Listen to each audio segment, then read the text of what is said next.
And the thing with the Bucks as well that's interesting, especially with of the rebuild, is even in a rebuild, they're in the worst division in football, man. I've seen this meme go around, and it makes sense. It's like everybody being like, "Man, thank God our division sucks." Like a massive rebuild, or because everything seems to like falling apart, and especially like kind of like in Tampa. Yeah, in Tampa, like Yes, everything seems to 100%. because they're all if they My haven't backyard's on fire right now, man. Ray J is raging right now. if they haven't signed bigger now, is they're either looking at 2026 as a rebuild. If I was the Raiders, I would have been on the phone with the Buccaneers talking about, y'all got to extend him, but we'll pay him whatever the fuck he wants to come here. Because you know what? Baker's going to be competitive. Baker's going to demand everything out of everybody. And what you might see is, and I'd be willing to say this for the Raiders, I'd be like, he did that shit with the Browns, bro. He won a playoff game with the Browns because he had a chip on his shoulder. All right, we beat that topic. Shout out to Cole Payton. Beat that topic to death, man. You had an interesting one, Sora. Go ahead. Yeah, I mean, speaking of all the moves, and I mentioned a couple of times this show about if Baker is gone. Baker's very much been professional with this. He set a deadline for training camp, or until the start of training camp, to get a new deal done. It didn't, so he was like, I'm only going to bring it up this one time, and then we're just going to continue moving on. Baker Mayfield wanted a long-term contract with the Tampa Bay Bucks. He says that he feels that he has given, he has shown that he can be a franchise quarterback for this team. Given everything I got, man. Yeah, pretty much. He's given everything that he can, and we've seen, Tampa Bay just kind of crumble. They've kept Todd Bowles for 2 years too many. Vita Vea wants out. Mike Evans is gone. Levante David retires. But everybody's leaving, ever since Tom Brady joined. I think Antoine Winfield was the last Pro Bowler that was drafted. So, potentially last year of Baker as the quarterback for Tampa Bay. Willing to bet when the NFL free agency comes out and they do the top 101, Baker Mayfield's going to be right there at number 1 as the top free agent. Kyler Murray's already been projected as the starter, not projected, has been announced as the starter for the Minnesota Vikings. He's on a 1-year deal. So, gentlemen, the question that I want to ask is, say this experiment fails of Kyler Murray. Say, we're going to open up this door. Kyler Murray fails. He gets benched halfway through the season. They throw in JJ. He still doesn't develop properly. He still doesn't show that he can be that guy. Do they entice a Baker Mayfield signing then on a long-term deal, because Baker Mayfield's not going to come on anything short than probably 3 years, and roll with Baker Mayfield as QB1 for the foreseeable future?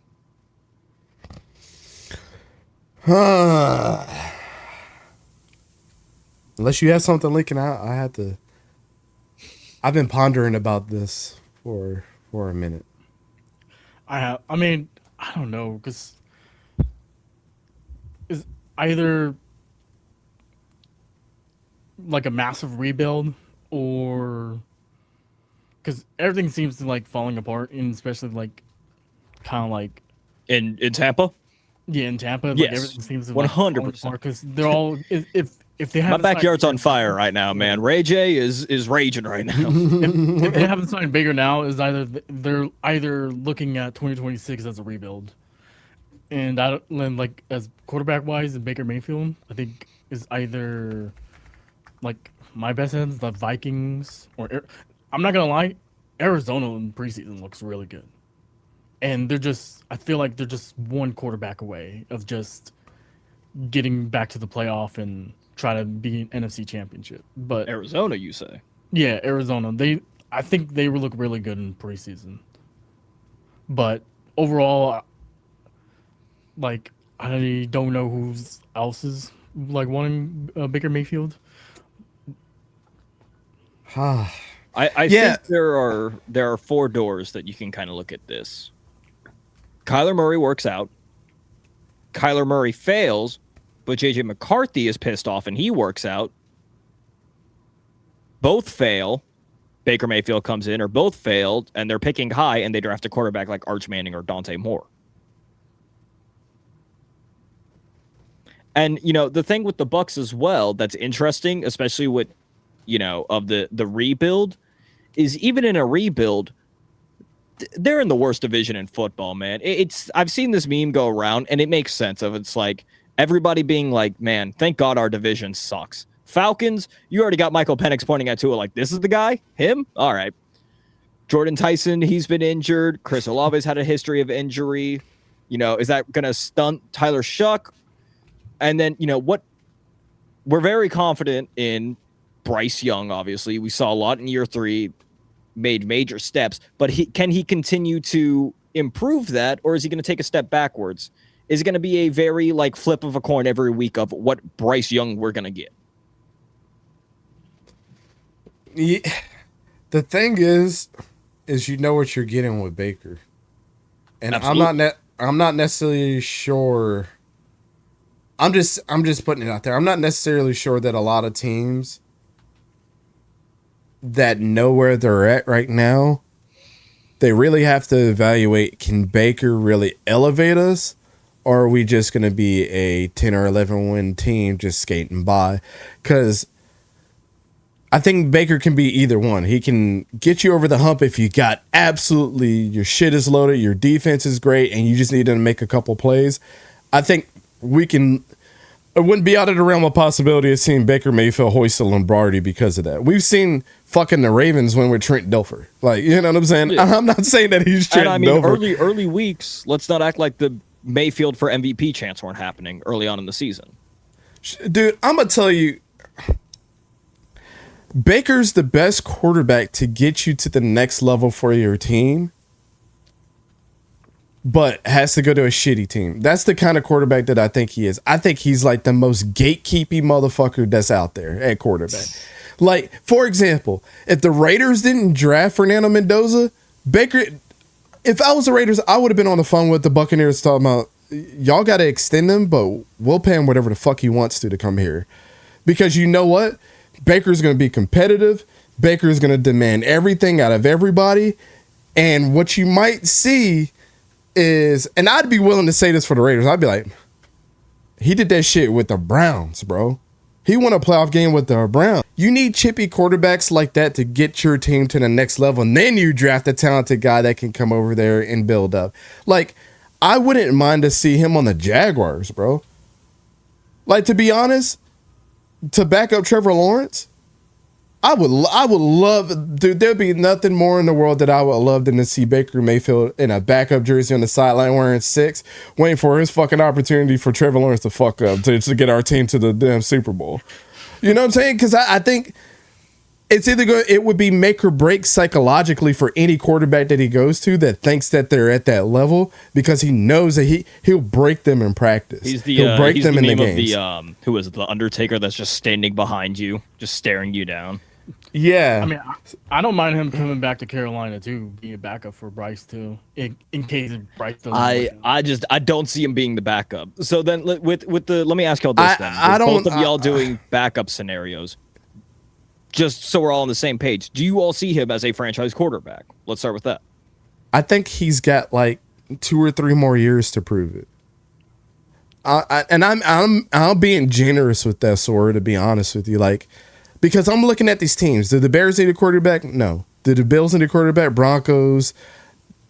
Going back to the Browns would be fucking awesome to me. Actually, that's the team that he should go to. That would be a back redemption to the story, Browns especially with under Todd Monken, bro. That would be really damn good. What are we talking about? That's case closed. I mean, isn't the Browns also kind of one quarterback away too? Because there's kind of so many. I think their defense is still at the top, even with Jared Verse there. And especially with all the new weapons and the whole refixation of the whole line too. I didn't even see this. I didn't even see that either. Yeah, I was gonna say Torque made an interesting point about KOC. We'll get to after this, but go ahead, Lincoln. No, but also saying I think Browns is also one QB away to get back into a playoff too. Yeah, I mean I totally trust that. And then there's a couple other teams that I think would be interesting. The Giants.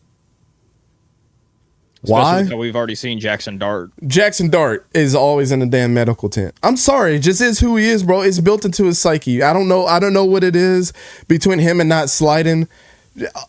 Quarterbacks don't even slide anymore. They just fall on the ground. Like, you can't do that, brother. They bounce. Another interesting one, if you wanted a court, and I'm sorry that we're talking about a backer, bro, but I have to put it out there. Him on the Packers would be interesting too, because Lincoln, me and you've been talking a lot about in the DMs about just like, is Matthew Golden going to be good? Is Christian Watson really that great? No, but his PFF score is really good, and you said they're paying him off his PFF score. That shit was hilarious. Whatever the PFF score is, at a couple zeros behind that. But if you want Jordan Level to get to that next spot, and if not, then you got Baker Mayfield. But the other one that now that I'm thinking about, man, it's just like, again, it's another backup spot, but like, you need somebody to elevate this team.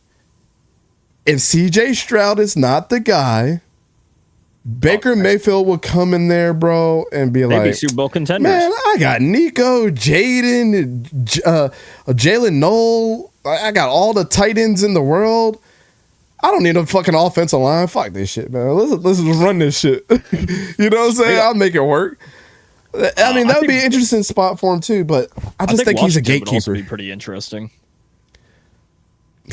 I mean, again, look at Jaden Daniel. All right, Torque. All right, buddy. What the fuck, Torque? Didn't even see it. Your request has been denied. Yeah. Somebody, mods, crack the skull. I'm sick of this man. Nah, I mean, that'd be a good spot for him too, man. But I think there's so many Jaden Daniel apologists right now that like, you know what I told my wife? Not to use anything related to 5. Nah. Nope. I was getting my 5 pumps in regardless. Oh, there are children watching. So stopped at 6 out of respect for JD. Yeah. Or stopped at 4, I should say. 6. Canceled. No, the thing with Jaden Daniels, you remember this moment that happened at Arizona State when his teammates trashed the fuck out of his locker? Yes, bro. It all makes sense. I told my wife, I was like, this shit we were bashing those dudes, man. But maybe they knew this dude is they were on to something. A fucking asshole. It was like he told us one thing and did another. Man, fuck this dude. It was like when everybody kept saying, like, I wouldn't let Stephon Diggs date my sister. They all knew, bro, before we did. I knew before y'all did. Well, okay. Fair. However, I didn't know you at the time. But I mean, I think Dante, you and Torque hit it straight on the head, bro. I think the Browns make the perfect sense. It's a Cinderella story. It's revenge. It's a different regime. So, you've got Todd Monken. And again, everybody knows that this man, Baker Mayfield, hates Kevin Stefanski. How interesting, if he came back and won that Super Bowl for the Browns under Todd Monken, under a different regime, or even made it further than he ever did with Stefanski, all he would be talking about is like, it would be like Richard Sherman dunking on Crabtree in his post interview. It would be Mayfield doing that, but with Stefanski, bro. He'd be a legend, bro. He'd be a Hall of Famer. They'll retire his fucking jersey after 1 year. Oh, absolutely, bro. Yeah, nobody in Cleveland would be allowed to wear 6 ever again. They're like, Bernie Kosar, who, man? Fuck him, man. Shout out to Bernie. If he comes back to the Browns, I mean, he's just gonna piss off all the Sanders fans. It's just like, who cares? Sanders I don't give a. But you know what would be hilarious? You think Baker's gonna give a shit? Man, Baker would use it. Oh my God, bro. They would have to do Hard Knocks that season. Oh, they would have to. Up, bro. But I mean, you saw how he acted against the one Seattle fan. He ran straight back to him and said, "Fuck you." Yeah.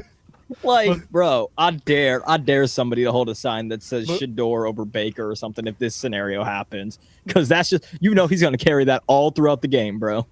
Hell Well, all yeah. I know is all the Browns fans, they will probably back up Baker over. I was about to like, say, Cleveland. That's the last time they had success. Why Yeah, bro. wouldn't? Why would? And then especially with they got receipts now too. Yeah. They got receipts of like, okay, he went to Carolina, then he went to the Rams, learned under Sean McVay, then he went to the Buccaneers, dealt with that whole change, literally balled out for years. Oh yeah, this is a different Baker. He come in here not to give a fuck. This is That's a more motivated, mature, but also pissed off Baker. yeah. But Baker would come into that training camp and be like, "Yeah, we gonna have to earn every rep." Who's you? I'm Shador Sanders. I don't know who the fuck you are. Like that. I mean, that's how Baker would be. Straight up what he said to Quinyon Mitchell, bro. He's like, "Who the fuck are you, bro?" He said, "Turn around so I can see your name." Yeah. All right. Yeah. I mean, that's what they need, bro, because it's a circus right now. And shout out to Todd Monken. He's trying to deal with it the best. And I gave Kevin Stefanski credit last year. I don't think people gave him enough credit. He tried to make that thing not a circus. It's just the Shador fans, man, are just so suffocating. Yeah. That it's it's impossible to find your head above water. It's also just such a complete the circus, the clown show. You put it perfectly because you've got Shador, all of his antics, and then on top of that, obviously, right now it seems to be the mix of Deshaun Watson and Shador. As much as we all love Dylan Gabriel, it seems to be the reality is Deshaun Watson and. But Shador. they actually ran an RPO with Dylan Gabriel, which he was doing in college. I watched the Yes. tape the other day. I was like, "What the fuck? It's unbelievable. Please!"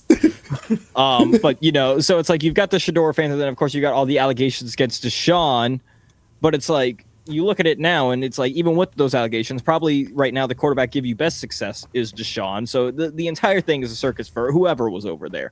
Let it be Bill Belichick over there. It would be a circus even for him.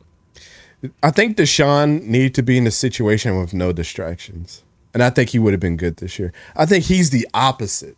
Like, as quiet as things are for Deshaun, that he can just work and know that like he's getting all the reps possible. I think Deshaun would be. I don't want to say he would be back 2020 Deshaun. That Deshaun Watson was fucking. He should have won goddamn MVP that year. But I don't think he'll get back to that stage. But I think without less noise in that quarterback room, he'll be fine. But right now it's just Shador and me splitting reps, and then I got to worry about Taylor, and then Dylan's in here too, and Dylan's just like, fuck, I'm trying to get my reps. It's just too much shit going on. Yeah, I think a lot of which they've even broken their own schedule, but they had it to where it's like one day Deshaun gets the ones, and then Shador gets the ones, and then Shador's going to be starting next week. Yeah, and but even in training camp, they've broken that schedule where there have been multiple days that Deshaun has gotten the ones. Yeah. So I think that does help a little bit with his psyche, but I don't know. I think we kind of hit the nail in the coffin of Baker being on the move to Cleveland would work wonders. Hell, it worked for LeBron. Be the football LeBron, Hey, it is what it is, man. Let's head over to the next one. Yeah. I was going to say, though, I do think Torque raised an important question. We've even talked about it for a little bit, and I kind of want to ask this just as a quick little 5-minute tangent. If Kyler Murray fails and JJ McCarthy doesn't doesn't look any better, is KLC out the door? Kelsey's done this year if they don't win. I'm sorry. Yeah. I mean, what they would have to make the playoffs and him win the wild card game for him to stay. I was gonna say, what justifies Kevin O'Connell keeping his job? Going undefeated. All right. I'm not saying, you got a more realistic one? Probably NFC Championship. Make it. You think all the way to the NFC Championship? Just to keep the job. I mean, I'm not. I totally agree with you, dog.